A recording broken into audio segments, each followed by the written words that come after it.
Hey, welcome back to hashtag Follow Friday at Alderman Farms. Say hello to Garden of the Geeks.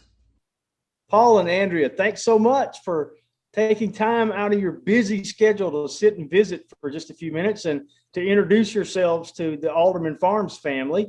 And that's what this is about. So I'm going to turn it over to you and let you tell our viewers they can expect to learn about you on your channel. I want you to tell us about your homestead, what you grow there, how you got started, why you do what you do, whatever comes to mind. So the floor is yours. Have at it. You first? You first. Okay. Well, we started a homestead because we've always wanted to. We've been wanting self-sustainability for 15 years or more. We moved here to Arizona on just by the luck. Moved back for me, first time for her. And we looked into the place we're in now, and it happens to be a mobile in a trailer home park. So we started looking. We wanted to homestead because, like I said, we love self-sustainability, like to can food, love to garden is one of the things I'm a geek about. And I don't know if you've seen any of the descriptions of our videos, but geek can be defined as someone who is passionate about something. Now that something doesn't matter. You could be passionate about dogs. You could be wall hooks. I mean, anything, thumbtacks, you name it. Gardening is one of the things we're passionate about. And it kind of came about because of our love of things like World of Warcraft, pardon me, boy, and, video games and comic books and conventions. So naturally, we wanted to homestead. So we moved here to Phoenix because Denver area was just not conducive. You can't grow for very long. Yeah. Yeah. The grow season's like 3 months there. Yeah, the last frost date is March 3rd or May 31st. You've got a huge growing season in Phoenix, I would guess. Basic gist of it is in the Phoenix area and most of the area where we are. And we do have 40 acres we eventually want to move to, but putting in a well, putting in septic, and that's very expensive. Oh, I bet. We got 3 little mouths to feed, and believe me, they can eat their weight in gold every 2 days.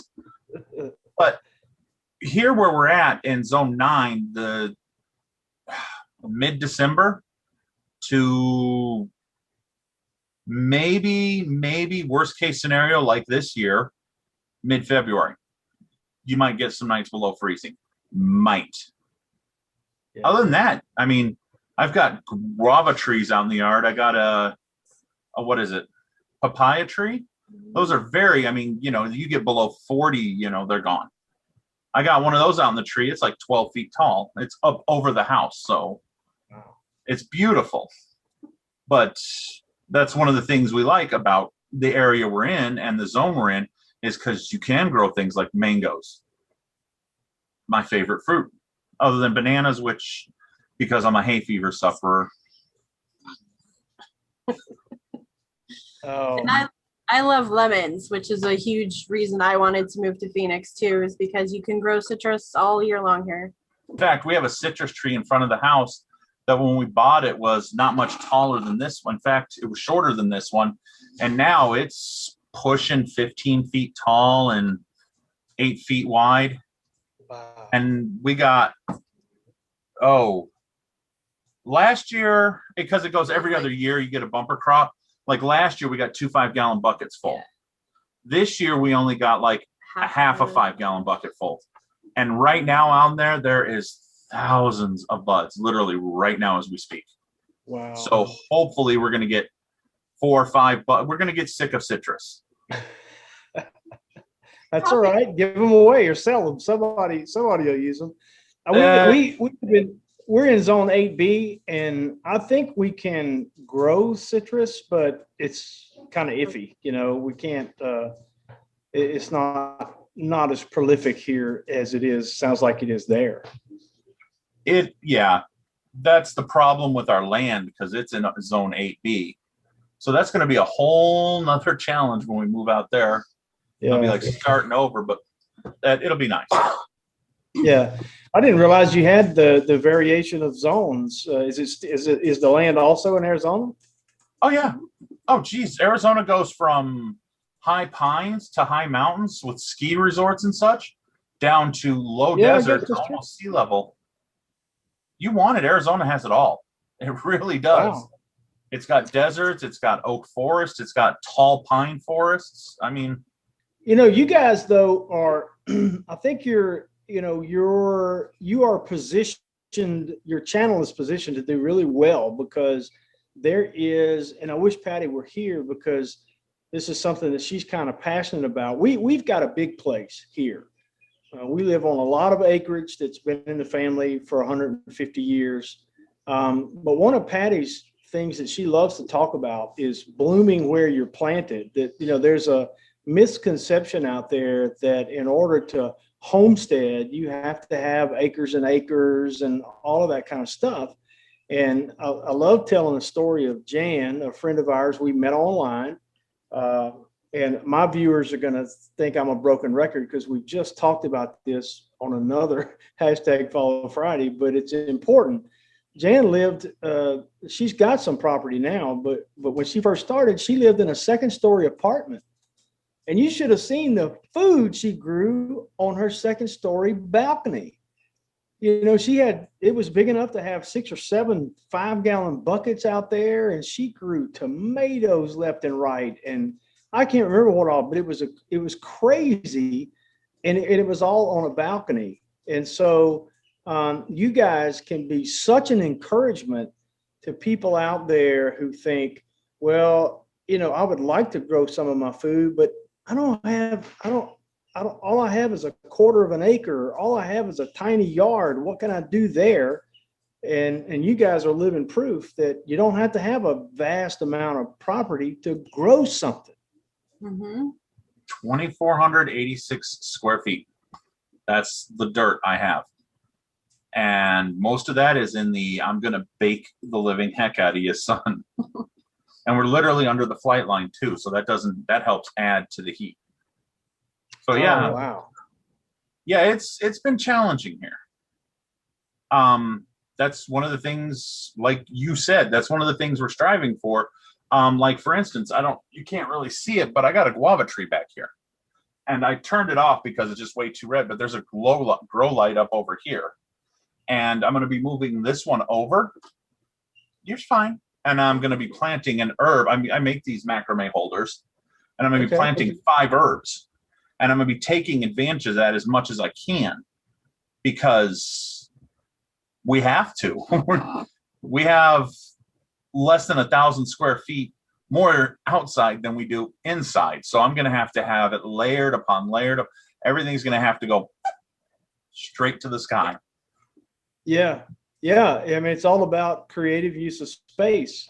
And it's crazy what, when you get all of your systems in place, I think you're going to be astonished with how much food you can grow. I mean, you may not be able to grow, you're not going to be able to grow the corn that your family needs. Mm-hmm. But one of our previous interviewers used a phrase that our interviewees, Jason over at the Art of Creation, made this statement. He lives on a half an acre. He's got a half an acre to deal with. But he said he recognized that he doesn't have the space to grow a huge amount of food, but he has the space to grow a difference-making amount of food. And so do you. You even with a small area, especially if you're creatively using vertical space, you can grow enough food to make a difference in your family's lifestyle, and in your family's health. If you're growing, even if you're just growing nothing but herbs, good grief. I love it. Well, yeah, we've done a few things. We got some quail too. That's about all the animal we're going to get because we're not supposed to even have those. Yeah. But I can't have a male. But yeah, we have to have quail because they're small, they're tiny. I can kind of keep them hidden from the street because basically you really can't see in because I've got the yard growing around. basically I have the center, the house, and then some stuff on the morning sun side. And all around the edge, I'm putting sugar cane and Palo Verdes and big cassia bushes. So you really can't see in, but I've got mesquite trees. I mean, my whole yard is covered in trees. And you look up, you can still see the sky because things like mesquite, Palo Verdes, they give you dappled sun, which I don't have to use shade cloth because It acts as a shade cloth. it acts as a shade cloth during the hottest parts. I never thought about that. That's perfect. Yeah, and like the mulberry trees, oh man, they're going nuts right now. Mulberries give a lot of shade and a lot of really awesome fruit. Oscar is a good variety that's a quick grower. Pakistan, they get fruits that are like that big as my finger, and they're just juicy. And don't buy the non-staining. It says non-staining, but yeah, instead of a stain this big, you get a stain this big, you know? So yeah, when you're at the nursery and they're trying to sell you non-staining, yeah, they still stain. That's a good tip. That's a good tip. And I would imagine you probably, even going with the smaller stain spot, you're probably trading off something. You got to be trading off juiciness, or, you know, the non-staining are probably not as juicy or delicious as the regular ones. No, actually the black Pakistan, which is our favorite, is really, really, really, really rich, really juicy and sweet. It's kind of like almost like a blueberry meets a grape meets a blackberry on the tree, growing a fruit like this big, you know? And yeah, literally as big around as my finger. They're monsters. And we'll be eating those 3 weeks from now. We got a tree outside on this side that's 12 feet. It's about 3 years old, and it's hard to see the tree through the fruit that's growing on it. Man. Oh yeah, they're beautiful. Now, is that typical of a mulberry, or is it typical of a mulberry in Phoenix? That's typical of a mulberry in general. They're high producers. Okay. They just produce. But they're just, yeah, they can become invasive. If you do mulberries, remember, they are invasive. Their roots will find your septic tank if it's close enough.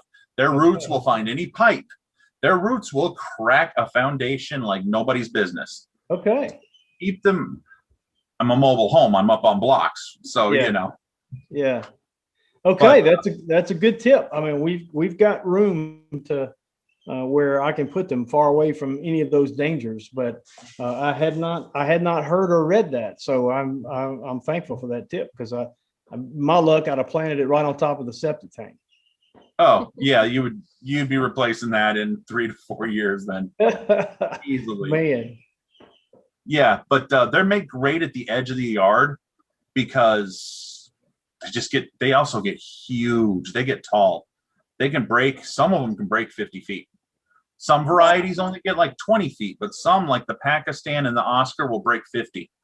And they can break it in as little as 10 years if they're under optimal growing conditions. The guy, and they're easy to propagate. You go up to them before they start budding out. Just before they start budding out, you snip it off, stick it in some dirt, water it. Mulberry tree. No kidding. Yeah, I got one out here that I don't know what I did wrong, but it sat as a stick like this for 3 years. 2 or 3 years. 2 or 3 years. I mean, it was still blooming and leafing and everything. And then last year it put on 8 feet almost. Yeah. Just it all of a sudden said, I'm tired of this, and just boom. Bam, in a year. Uh-huh. Oh, they can easily grow 6 feet plus in a year, the ones we have here. I don't know if it's our climate. I don't know if you'd be different for you, but because maybe our growing season's a little longer. But yeah, I've had them put on 6 to 8 feet easily in a year. Man, that's crazy. I think I heard you say something about canning. Oh, yeah, we love to can. We go ahead. Do you want to? I've been talking this whole time. I don't know what to say. She's very shy. She doesn't like to be in front of the camera very much. Yeah. Well, you grew up with your grandmother canning all the time. Yeah, but great grandma, we didn't can all the time, but we Well, not all did. the time. Yeah. When I was young, we had a backyard garden, a pretty small area, but I mean, I was really young. Like we moved when I was 7, and we didn't have one after that. But I knew my mom used to can and grow her own food and such. So I've really enjoyed learning the process and kind of getting back to the old ways. All right, you know the drill. Head on over to Garden of the Geeks on YouTube. There is a link below in the description and probably an end card that can show you where to go. And get over there and give them a thumbs up on as many videos as you can. Tell them that Alderman Farms sent you, and be sure to subscribe and ring the bell.